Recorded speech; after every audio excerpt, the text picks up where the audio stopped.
यहाँ त कपालहरू हुन्छ हो यस्तो साँझ यार। So right guys welcome back to my new video. सो स्वागत छ हजुरहरूलाई आजको नयाँ भिडियोमा। सो आज चाहिँ म जानेवाला छु हल्का भ्लगिङ गराउनको लागि। भ्लगिङ त नभनौँ, सो भ्लगिङ भनेपछि त दिनभरि के गरेँ भनेर भन्ने हो। अब चाहिँ म जानुपर्ने हुन्छ यसो बाहिरतिर घुम्नको लागि। अनि त्यस्तो केही खतरा गर्छु भन्ने त सोचिरहेको छैन, बट स्टार्टिङ नै हो, के हुन्छ कस्तो हुन्छ लेट्स गो। पहिला स्टार्टिङ गरौँ। ल के छ तेरो दाइको? अब भ्लगिङ आउँछ, भ्लग आउँछ अब तेरो दाइको। भाइ नयाँ आइफोन 17 हो। सो त्यही हो होइन। अब म यसो निस्किनु पऱ्यो साँझ मस्त पारामा। अनि के यार, म आजकल लास्ट ओभर थिङ्क गरिरहेको छु कि भिडियो बनाउँछु भन्ने हुन्छ, तर भिडियो नै बनाउने हुन्न कि यार। ओभर नै भइरहेछ मलाई। मतलब कस्तो हुन्छ भन्दाखेरि मैले अस्तिदेखि मैले 10-12 दिन भइसक्यो मैले भिडियो बनाएर। मैले डेली बनाउँछु भन्ने सोचिरहेको थिएँ, बट त्यस्तो भएको छैन। त्यही हो, अहिले उताबाट घाम आइरहेछ कि। अब म उता बजारतिर गयो भने भिडियो नै एकदमै लो क्वालिटीको आउँछ होइन। त्यही भएर यताबाट घाम लागिरहेछ भने म यो साइडतिर यसो घुम्न जान्छु साँझ मुड फ्रेस हान्नुको लागि। त्यही हो।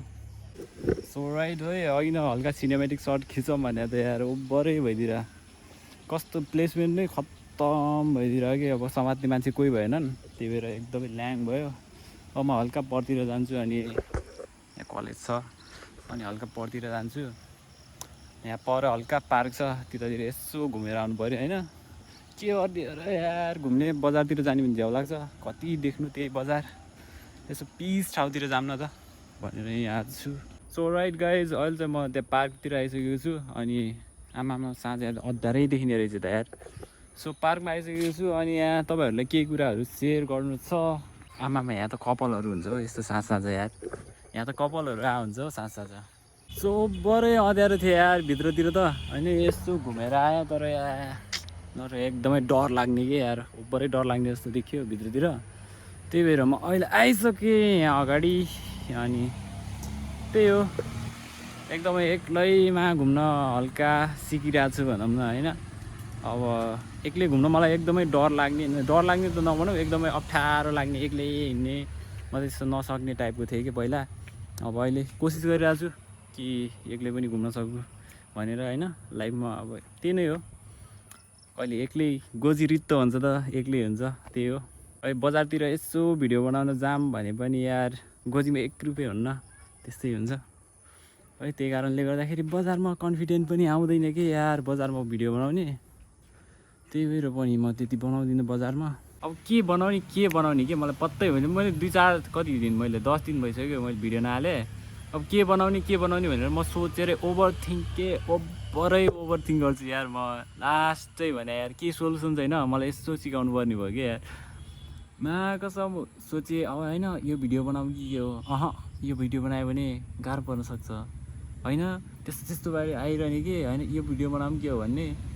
फेरि त्यो भिडियो बनाउने हो र भन्ने आफैलाई लाग्ने कि। अनि त्यो भिडियो कन्सेप्टहरू डर आउँछ, यो बनाउँछु भन्ने आउँछ, तर केही त्यस्तो भएन। अब म जाने पनि भएन। भोलि बनाउँछु भन्दा पनि 10 दिन बितिसकेको छ, 10 दिन अनि मैले भिडियो बनाएन। सो आज चाहिँ म अब त गराइनु भएर जे पर्ला टर्ला भनेर भिडियो बनाएँ। अब कन्टिन्युस डेली भिडियो बनायो भने बिस्तारै कन्सेप्ट पनि आउला होइन, कन्फिडेन्ट पनि बिल्ड हुन्छ, बजारतिर बनाउन सकिन्छ। अब यस्तै एक्लै ठाउँमा बनाउने अलि राम्रो हुन्छ, के भन्दाखेरि मान्छेहरू हुँदैन, त्यति अप्ठ्यारो लाग्दैन बोल्ने पनि। कस्तो मलाई मान्छेहरूले हेऱ्यो भने ओभरै म डिस्ट्र्याक्ट भइदिन्छु कि गाइज, के गर्ने होला, बिस्तारै होला त्यो पनि बिलमा कसम मच्छर के मच्छर लाग्यो यार। त्यही नै हो, उति बेलायती पाएको छ क्या यार।